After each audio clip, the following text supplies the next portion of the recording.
And welcome again, YouTube. Today, what I'm going to be doing is I'm going to be fixing my dryer because, well, it's broken. For my dryer, I have a Maytag. I don't think... Oh, I do have the part number on here. This is one I have, just in case you want to reference it to yours, if it's the same. The serial number MW1004832 model number, if you want to look that up.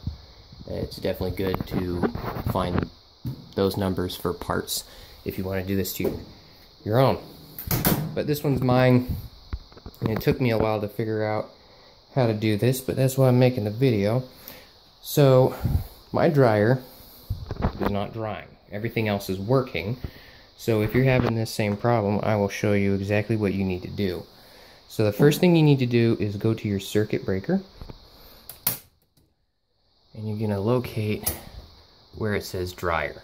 And you're going to find your dryer, and you're going to find the two fuses that go to it and flip it off.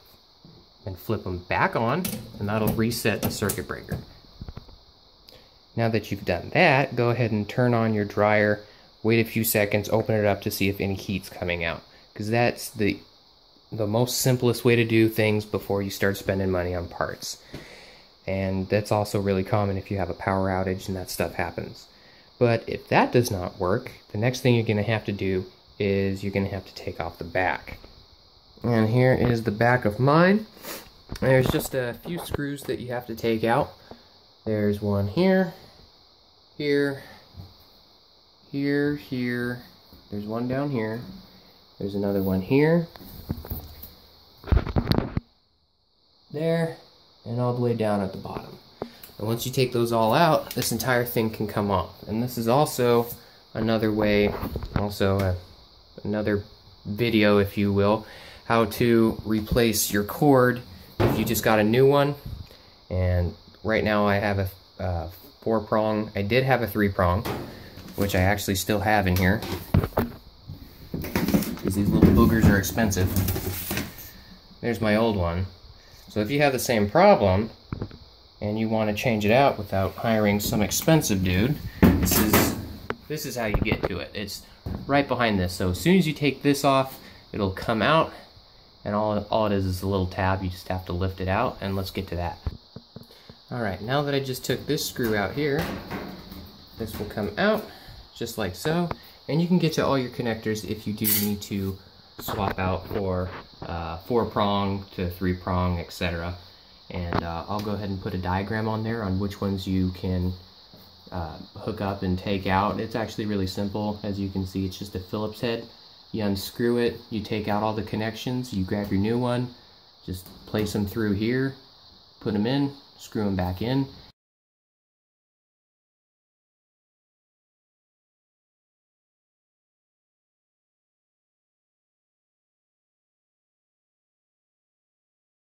The only other thing you have to do is put in this little guy if you want to. It's a really good idea to put this in, so over time, because how they make this is very sharp, it'll cut through this and ground out everything that you have in there. And you don't want that. Make sure you also take your hose out before you take the back panel off. So take your back panel off, put it somewhere where you don't kick it and take a big chunk out of your toe like I did. Alright, now you're into the real meat of your dryer. It's actually a very simple unit compared to your washer. So if your dryer is not drying, the first thing you get to do is you get to take this panel off. It's actually just the bottom portion is all you need, because that's where your heating element is. So to take that out, there's a screw here, and there's a screw there. Okay, now that I've taken the screws out, you just have to disconnect this and this one. Just remember how exactly they're hooked up. You've got the clear one up here on top, and the second one is in this unit. This has nothing connected to it because it's connected to this. This whole unit right here is your thermostat. Alright, so next, you're going to take this out. It was just right here. All you have to do is slide it down and it pops right out. Sorry, I didn't disconnect these up here on the thermostat. But what you're going to do, since this goes out most often, you're just going to check over all of your coils. Obviously, make sure you disconnected your dryer from the power source. Check over all the coils, make sure there's no breaks in any of them. If there is a break, then this unit's bad and you have to look up the parts number and order it online, or find someone that has one. And this one has 2 sets. It's really hard to look at the ones under here, but it's really easy to get this out. There's little tabs right here. If I can focus in on, there you go. You can just get a screwdriver underneath this little pin right here and bend it out so it just it slides on out, and you can check the bottom portion for any cracks. If you do have a voltmeter, that is the best thing you can do. Just grab your voltmeter and set it on here. If you get power from this, then this unit is still good and we can move on to the next thing. Alright, now that you've checked that, say you've gone over it and you didn't find any breaks in your coil, so it's not your coil. Or if you have a voltmeter, that's really awesome because that's something you definitely need. But if you don't, that's a way to check it. So again, if you don't have a voltmeter, the next thing you do is go up here, which I already have it removed and did the little thing because I figured out this was the problem. What you have up here is your fuse, and this is exactly what it looks like. All it is you get power running through here, and if the temperatures get too hot, the fuse will break and you can no longer have any heat going. It's just in case of fires.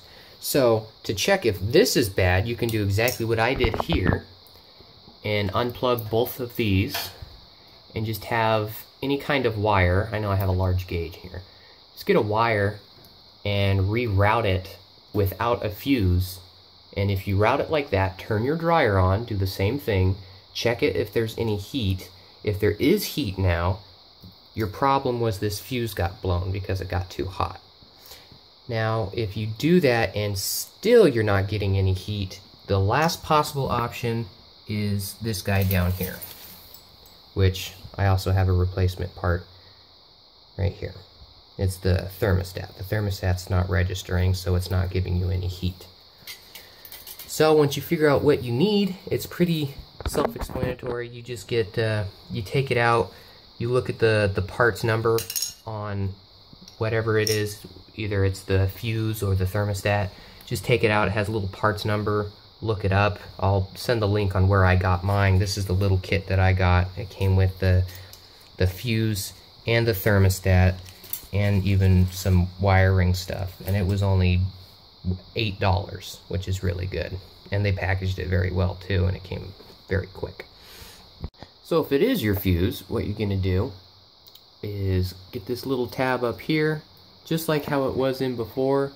Put the tab through there, bend it down into place, and line up the holes and put the screw in. And then go ahead and reconnect the wires. Like there. Now it doesn't really matter which one goes on which because it both completes the circuit.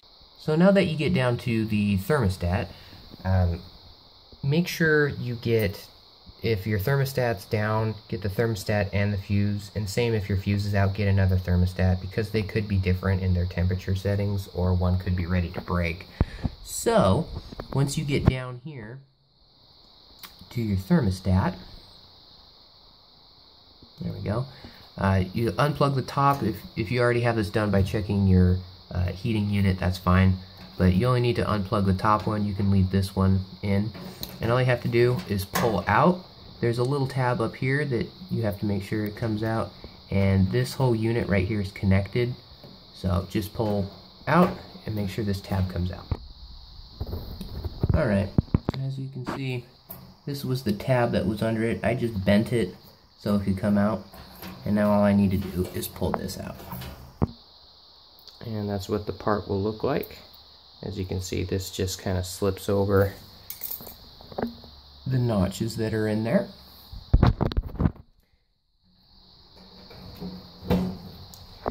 And now we can plug in the new thermometer. And it does come with 2 screws in here.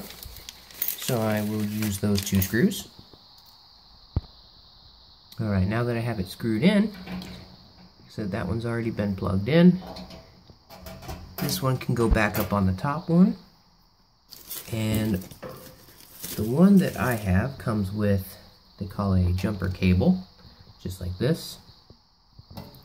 And it's going to connect to the bottom one and the one over here, just like what you had before with the metal portion. It's doing the same thing. Alright, now that you got all of that connected with your jumper cable, this guy down here, and the top one up there on your thermostat, and or fuse, depending on which you did, hopefully both, those plugged in.